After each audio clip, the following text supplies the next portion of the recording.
Bayangkan ada seorang ulama yang membutuhkan waktu hingga 20 tahun hanya untuk memahami makna daripada surat Al-Asr. Jadi selama 20 tahun, ulama tersebut itu seringkali membaca surat Al-Asr, memahami maknanya, mendalami maknanya. Tapi ulama tersebut selalu bingung dan penuh tanda tanya.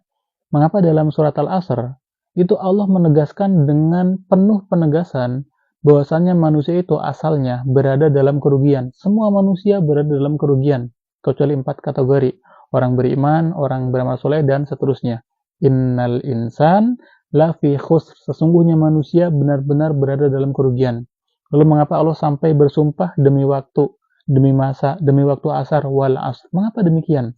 Jadi ulama tersebut selalu bingung, penuh dengan tanda tanya.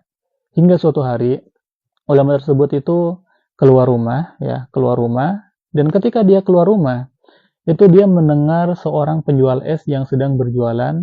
Penjual es tersebut itu menyuruh kepada orang-orang supaya membeli barang dagangannya, yaitu es. Kemudian penjual tersebut itu berkata, menyeru dengan penuh kemalasan. Kurang lebihnya kalimatnya seperti ini. Kasihanilah orang yang modal usahanya sedang mencair. Ketika ulama tersebut mendengar kalimat kasihanilah orang yang modal usahanya sedang mencair, seketika itu juga ulama tersebut paham akan maksud makna daripada Al-Asr. Inilah yang disebut dari wal asr. Mengapa?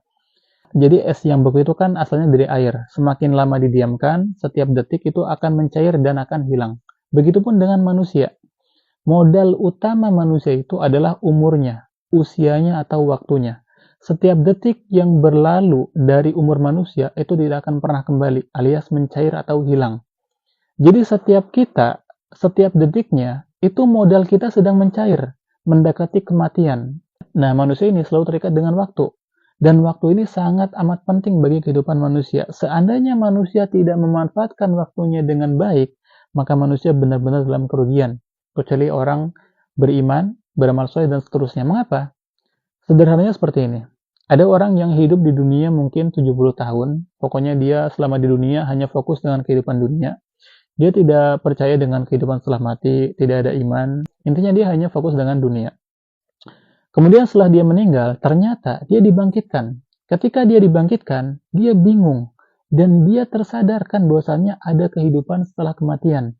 Ternyata ada kehidupan yang abadi setelah kematian. Dan di situ dia merasa benar-benar merugi. Karena selama di dunia, dia tidak percaya akan hal tersebut. Dan dia merasa sangat merugi karena tidak ada bekal. Selama 70 tahun hidup di dunia, dia tidak membawa apapun. Dan di detik itu, dia benar-benar dalam kerugian. Kecuali orang beriman, karena orang beriman itu sudah percaya akan adanya kehidupan setelah kematian. Oleh karenanya orang beriman itu beramal soleh, saling mengingatkan dalam kebenaran, dalam kesabaran, dan seterusnya. Jadi orang beriman itu kenapa tidak merugi? Karena dia mempersiapkan bekal sebaik mungkin. Waktu yang ada di dunia, umur yang diberikan oleh Allah kepada orang beriman itu benar-benar digunakan dalam kebaikan.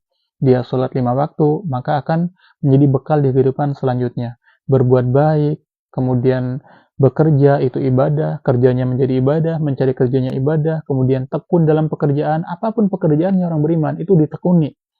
Kemudian uangnya untuk nafkah, untuk sodako, untuk apapun itu dalam kebaikan. Sehingga orang-orang beriman tidak dikategorikan orang yang merugi nantinya. Itulah mengapa Allah sampai bersumpah dengan demi masa wal asr. Karena waktu ini sangat amat penting bagi kehidupan orang-orang beriman, bagi manusia. Orang-orang yang beriman itu sadar betul akan pentingnya waktu. Karena kehidupan di dunia ini terbatas. Setiap kita akan mencair, waktunya akan mencair, akan hilang. Artinya kita harus mempersiapkan, menggunakan waktu kita sebaik mungkin. Supaya tidak menjadi orang-orang yang merugi. Wallahu a'la wa a'lam.